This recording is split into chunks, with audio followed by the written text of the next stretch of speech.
I have a bunch of videos. They're all upside down, so I'm using the Corel Video Studio Pro X9.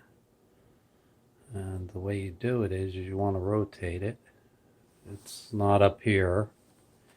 Double click, brings up the panel. Rotate right.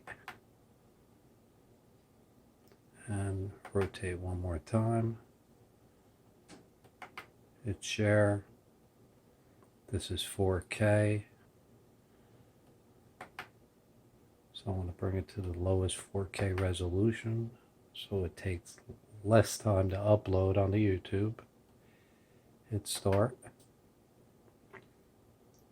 Creating file. And that is my untitled file. And that's how you flip a video 180 degrees. Hope that was informative.